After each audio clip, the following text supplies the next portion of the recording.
رب تعالیٰ نے خود قرآن کے اندر فرمایا وَجَعَلْنَا مِنَ الْمَاءِ حَيٍّ، فرمایا ہم نے پانی کو زندگی کے لیے رکھا ہے. پانی ہے تو زندگی ہے، اس پانی کا تعلق زندگی کے ساتھ ہے. آپ پئیں گے، نہائیں گے، کھائیں گے، آپ کے کھیت و کھلیان، آپ کی بجلی، آپ کے انڈسٹری، آپ کا سارا نظام، یہ ساری کی ساری چیزیں پانی کے ساتھ ہیں. اور پانی سارے بہہ کر آتے ہیں اوپر سے، پہاڑوں سے بہہ کے آتے ہیں، کیٹو کے پہاڑوں سے، پیر پنجال کے پہاڑوں سے، کشمیر کے پہاڑوں سے. تو قائد اعظم محمد علی جناح نے دونوں طور پر کہا تھا، یعنی ایک تو عقیدت و محبت کے رشتے کے طور پر کہا تھا کہ کشمیر پاکستان کی شہرگ ہے، اور دوسرا پاکستان کی حیات کے لیے، پاکستان کی معیشت کے لیے، پاکستان کی اکانومی کے لیے، نظام حیات کو چلانے کے لیے کہ پانی سارے پہاڑوں سے آئیں گے، یہاں شہروں سے پانی نہیں پیدا ہوں گے. ان شہروں کو روشن رکھنے کے لیے، ان شہروں کے انڈسٹری کو چلانے کے لیے ہمیں پانی کی، بجلی کی ضرورت ہوگی. یہ کھیت و کھلیان کو آباد رکھنے کے لیے، یہ ہمارے باغات کے اندر پھلوں کے لگنے کے لیے پانی کی ضرورت ہوگی. پانی رب تبارک و تعالیٰ فرماتا ہے زندگی ہے، پانی حیات ہے. پانی اگر ختم ہو گیا تو سب کچھ، زندگی ختم ہو گئی. ان صحراؤں کو دیکھیں، ان چولستان کو دیکھیں جہاں پانی کی بوند کے لیے لوگ ترس رہے ہیں. وہاں لوگ پانی پینے کے لیے، گندے پانی اور بدبودار پانی کو پی پی کر لوگ مر رہے ہیں بیماریوں کے اندر. تو فرمایا وَجَعَلْنَا مِنَ الْمَاءِ حَيٍّ، رب تعالیٰ فرماتا ہے کہ ہم نے پانی کے اندر حیات کو رکھا ہے، ہم نے پانی کے اندر زندگی کو رکھا ہے. ابھی آپ دیکھیں کہ ہندوستان پاکستان کی جیسے ہی ٹینشن بنی، اس طرف میں نہیں جانا چاہتا ہوں.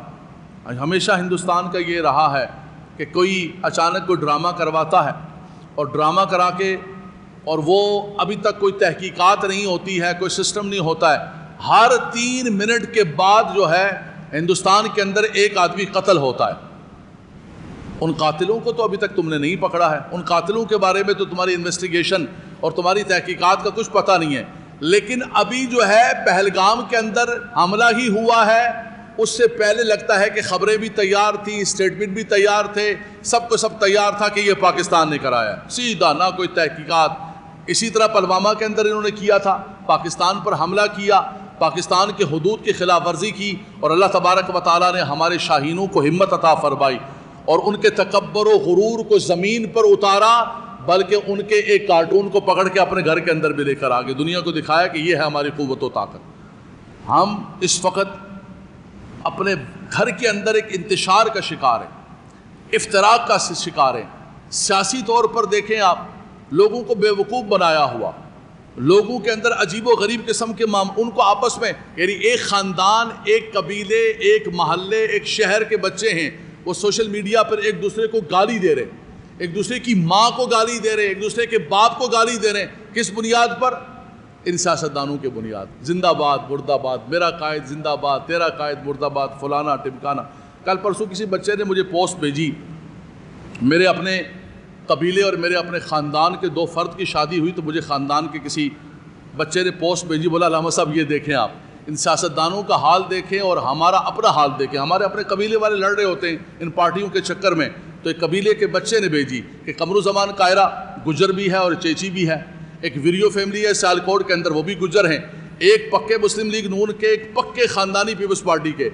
دونوں کے بچوں کی شادیاں ہو رہی ہیں، آرام سے بیٹھے ہوئے ہیں، چل کر رہے ہیں، مزے کر رہے ہیں، خوشی منا رہے ہیں. گجرات کے اندر میلہ لگا ہوا ہے اور کارکن سوشل میڈیا پہ گالیاں دے رہے ہوں گے، زندہ باد مرد آباد، زندہ آباد. یہ ہے وہ حقیقت بچوں جو میں آپ کو بتانا چاہتا ہوں کہ ان سیاستدانوں کے چکر کے اندر آپ نے اپنے ایمان کو بھی خراب کیا، آپ نے اپنی آخرت کو بھی برباد کیا. ختم نبوت جیسے اہم ترین مسئلے کو آپ نے نہیں دیکھا، آپ نے کہا نہیں میرا قائد یہ کہہ رہا ہے. نعوذ باللہ من ذالک. آج مجھے ڈاکٹر عارف علوی صاحب کا ایک سٹیٹمنٹ کسی نے بھیجا ہے، کسی بچے کو چاہیے ہو تو بیٹا مجھ سے لے لینا، لیکن اپنے ایمان کی ذرا فکر کرنا. سٹیٹمنٹ دیا عارف علوی صاحب نے کہ خان صاحب کی پاپولیرٹی اتنی زیادہ ہے، 91-92% اباؤ فلانا فلانا کہانی کر کے، اور مجھے ایسا لگتا ہے کہ کئی نبیوں سے بھی زیادہ پاپولیرٹی زیادہ. نعوذ باللہ. یہ سٹیٹمنٹ میرے بچے بیٹھے ہوئے ہیں، بیٹا کسی کو چاہیے ہو تو مجھ سے ویڈیو لے لینا آپ. یہ باقاعدہ وائس کے اندر سٹیٹمنٹ ہے، باقاعدہ طور پر. اب آپ بتائیے کہ ان قائدین کے چکر کے اندر ہمارا ملک اس وقت انتشار و افتراق اور ایک دوسرے کے گریبان کو پکڑا ہوا ہے، ایک دوسرے کو گالی گلوچ. میرا شہر کراچی جو ہے 40 سال تک، 12 سال کی عمر میں اس شہر کے اندر آیا ہوں، 40 برس ہو گئے اس شہر کو جلتا ہوا میں دیکھ رہا ہوں. جو بچہ پیدا ہوا تھا وہ اس شہر کو جلتا ہوا اسی سیاسی چکر کے اندر کہ کراچی کو منتشر رکھو، کراچی کے اندر امن نہیں ہونے دو.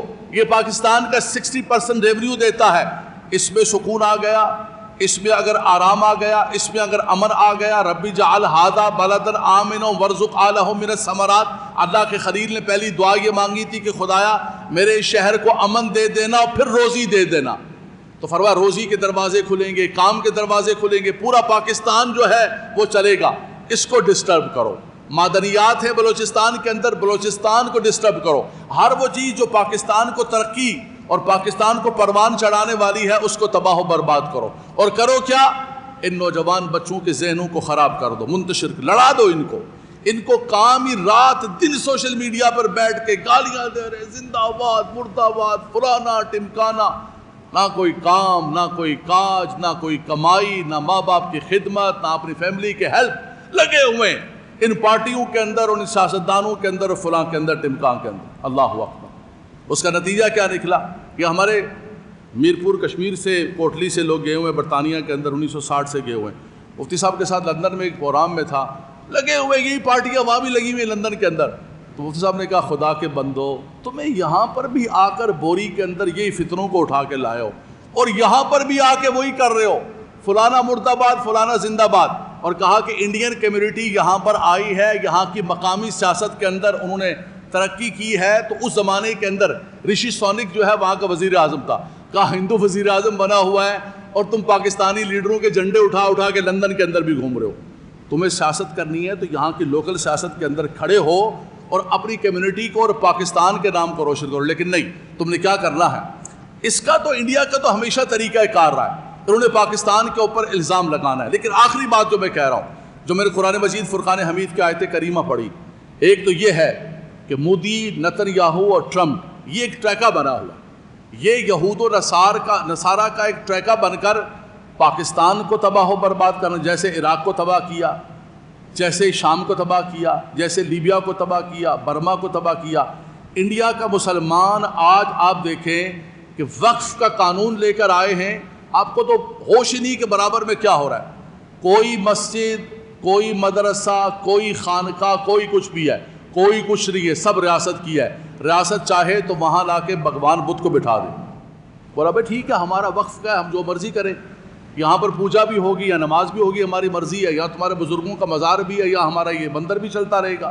وقف کا اتنا ظالمانہ قانون. اور انڈیا کا وہ مسلمان جو چوں بھی نہیں کر رہا، وہ جنہوں نے لا کر دستار بندیوں پر، میں نام نہیں لوں گا، آپ کہیں گے یار فرقہ واریت کی تقریریں کر رہے ہو تم، اپنی دستار بندیوں پر لا کر اندرا گاندھی کو بٹھایا تھا اور اپنے مدرسے کے اندر لا کر اس سے افتتاح کروائے تھے. آج وہ بھی چوں نہیں کر رہے. آوازیں بند ہیں. جنہوں نے زندگی بھر کانگریس کا ساتھ دیا، جنہوں نے زندگی بھر ہندوؤں کا ساتھ دیا اور سمجھے کہ شاید ہم ان کے فرما بردار رہیں گے، تابعدار رہیں گے، تابعداری کرتے کرتے کرتے کرتے کرتے یہ ہمیں قبول کر لیں گے. میں نے گزشتہ جمعۃ المبارک میں آیت پڑھی تھی، قرآن کا لن ترضى عنك اليهود ولا النصارى حتى تتبع ملتهم. فرمایا کبھی بھی راضی نہیں ہوں گے، کبھی بھی راضی نہیں ہوں گے. ڈو مور کہتے رہیں گے تمہیں. کب راضی ہوں گے؟ کہ تم دوبارہ یہودی بن جاؤ، ہندو بن جاؤ دوبارہ.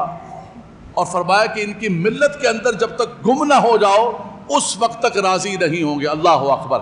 تو ہندوستان کے اندر ہم یہ سمجھ رہے ہیں کہ پاکستان کے اندر سکون ہے.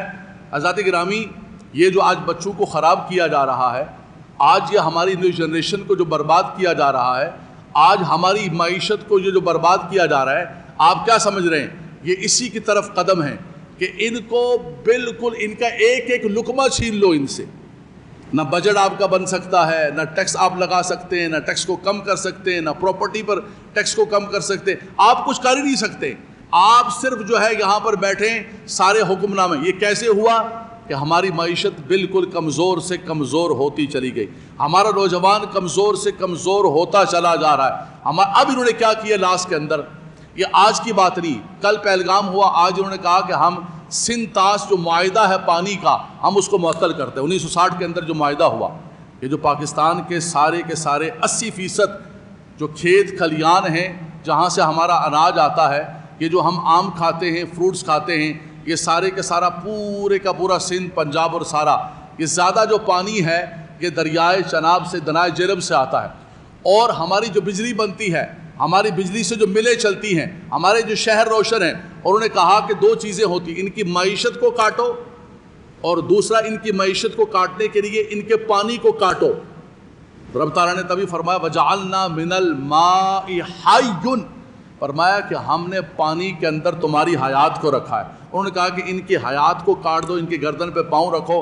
کل انہوں نے اعلان کیا ہے کہ ہم سندھ طاس معاہدہ جو ہے اس کو ختم کر دیں گے۔ ٹھیک ہے، اس معاہدے کو میں نے پورا پڑھا ہے، اس کے اندر ورلڈ بینک شامل ہے، بڑی مشکل سے 8-9 سال کے اندر انٹرنیشنل ورلڈ بینک کی سربراہی کے اندر ہوا ہے۔ اتنی جلدی اس کو ختم نہیں کیا جا سکتا، اور اتنی جلدی دریاؤں کے پانی کو روک نہیں سکتے، لیکن 25 سال ہو گئے وہ یہ کام کر رہے ہیں۔ ان دریاؤں کے اوپر جن پر پاکستان کا حق تھا، انہوں نے کئی پروجیکٹ پہلے ہی بنا دیے۔ جب ان کا دل چاہتا ہے، پانی زیادہ جمع ہوتا ہے، پانی کو کھول کے پاکستان کے اندر ایک سیلاب کا ماحول بنا دیتے، کھڑی ہماری فصلیں، ہمارا سب کچھ تباہ و برباد ہو جاتا۔ اور ہم کیا کر رہے ہیں؟ ہم آپس کے اندر دست و گریبان، ہم آپس کے اندر لڑ رہے۔ میں نوجوان بچوں سے ایک بات کہوں گا کہ ہمارے جو بزرگ بیٹھے ہوئے ہیں، حاجی عبدالقادر صاحب بیٹھے ہوئے ہیں، حضرت حافظ صاحب بیٹھے ہوئے، قبلہ حاجی، یہ تو نہیں لڑ رہے، لڑ تو بچے رہے، استعمال تو بچوں کو کر رہے ہیں۔ میں نصیحت کس کو کروں گا؟ ان بزرگوں کو تو نہیں کہوں گا کہ بزرگوں آپ نہیں لڑو، میں بچوں سے کہوں گا۔